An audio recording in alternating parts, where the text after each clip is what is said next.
Graffiti writing has a strict code of conduct. One of the most important rules is that you never incorporate a piece by another artist into your own work without their permission. As Banksy did to Robbo. Well, for a piece to exist for 25 years in central London is like an Aztec temple or a Mayan ruin. Robbo's old piece was there for years. It was like an institution. That was just downright wrong. That is a calculated diss. The thing about graffiti is that it's territorial. It's like a dog pissing on a lamppost, you know, it is. Robbo's piece has been up since the 80s, and Banksy came along and toyed with it. In the graffiti world, Banksy doesn't have the right to come and do that. With us graffiti writers, there is a code of conduct, and if you was going to go over someone, you'd totally get rid of that piece and produce something new there. You want to incorporate their piece into yours. If you do that, you're asking for trouble. Robbo was so incensed by Banksy's disregard for the rules of graffiti, he decided to fight fire with fire. This is where the artistic side of that argument developed. Within a week I come back, I jumped on a Lilo. It was Christmas Day morning, about 5 o'clock. I was drenched and freezing cold, and I converted his wallpaper paster into him putting up King Robbo. And then he put the FUC in front of the king, so it was fucking Robbo. So I thought I'd come down here and get rid of the FUC, but now he's just had enough and he's painted over it. It may have been Banksy or his fans, but the graffiti war continued along the canal. Banksy put quite a good one, actually, here. It was, I don't believe in global warming. Blanked out the global, and I turned it into war, so it said, I don't believe in war. And next year I went, it's too late for that, Sonny. He painted over it all and then put a bird with a roller head. And then I come back and I put, he's not the Messiah, he's a very naughty boy. Robbo, Team Robbo. Team Robbo, it stands for anyone that believes Banksy done a wrong move by using someone else's artwork. And once you agree with that, you're Team Robbo. It's a loosely knitted thing. It ain't a crew where you've got to be invited into it. This one here had a huckleberry fin fishing and he pulled out a Banksy tag.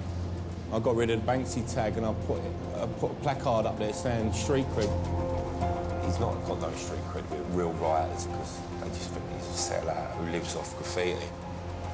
When I put street cred, he put a no fishing sign. It's just pretty lame, really. What started off as tit-for-tat one-upmanship between Robbo and Banksy degenerated into a wider battle of vitriol and personal insults between Team Robbo and Banksy's fans. Then Robbo called into question Banksy's artistic integrity. He nicked the rats from Blek the Rat from France. He was the original rat stenciler. So I bought Banksy the Rat, so everyone gets the connection with Blek and Banksy.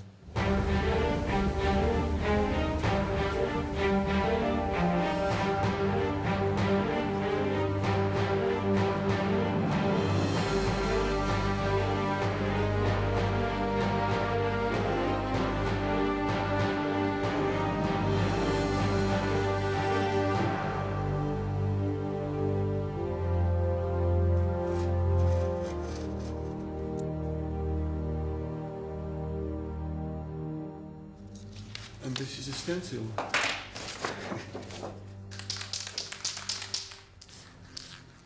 This is my original rat that I used to spray in the streets of Paris in 1981. As an art student in the 70s, Blek visited New York. The graffiti he saw there inspired him, just as it would Robbo to produce his own graffiti. But Blek wanted to create a new style. Instead of freehand letter writing, he used stencils, first of rats, then of human figures, often with a socio-political message. One of the pivotal moments of street art was when Blek was inspired to start stenciling full-size figures in the street. That's when street art began to find its voice. It wasn't a tag, it was saying something. It must have been insane walking through Paris in the 80s, and you turn a corner and there across the street would be a figure. It's almost ghost-like. He didn't know what was going to happen. He didn't know that in 20, 25 years he was going to be hailed as the godfather of street art. He was just doing it.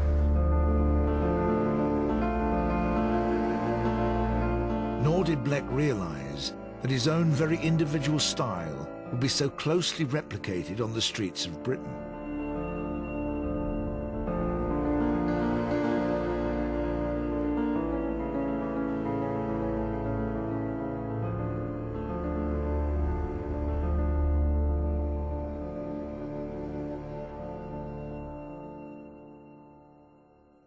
I used to make a lot of soldier.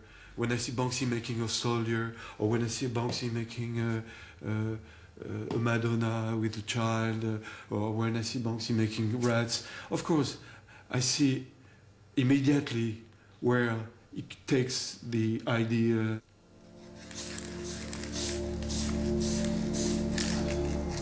Banksy declined to comment on this, but in the past, he acknowledged his debt to Blek in a newspaper interview.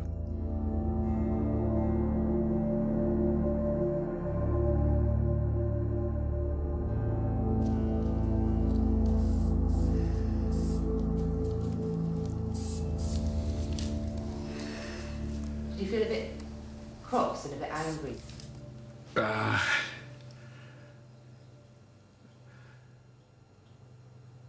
It's difficult to say, you know.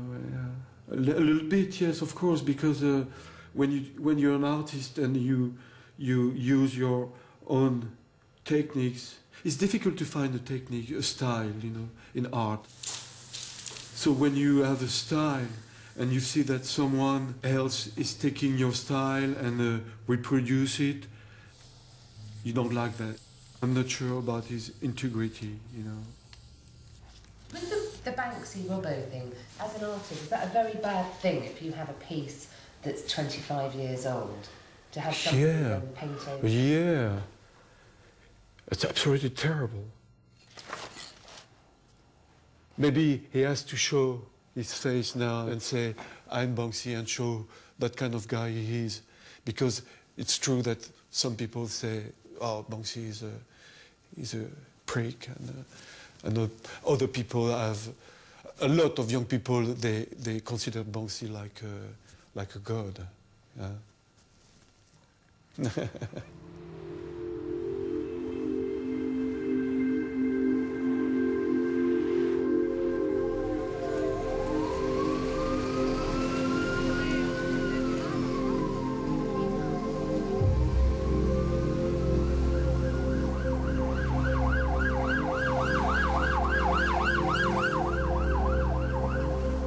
Robbo is en route to the canal.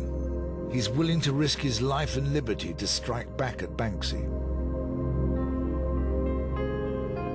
You've got to jump around a spiked fence, and then cross the train tracks. You've got to be concerned with the electric rails, because that'll liven you up.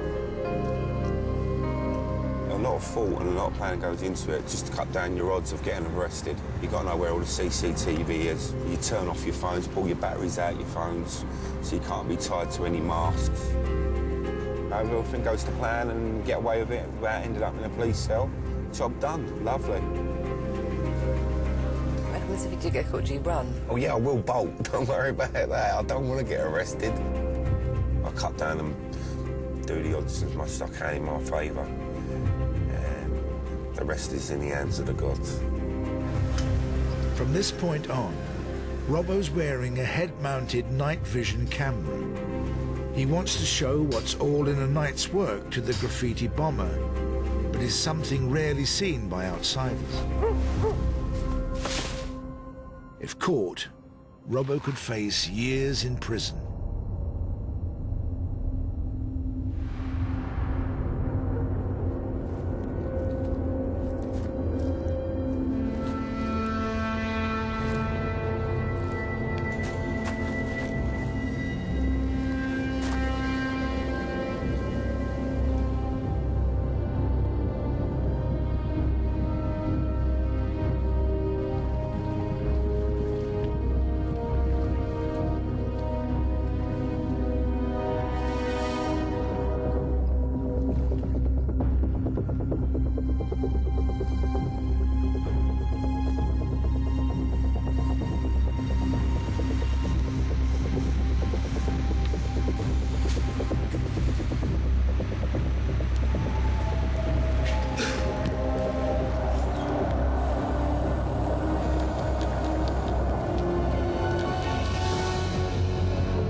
love it.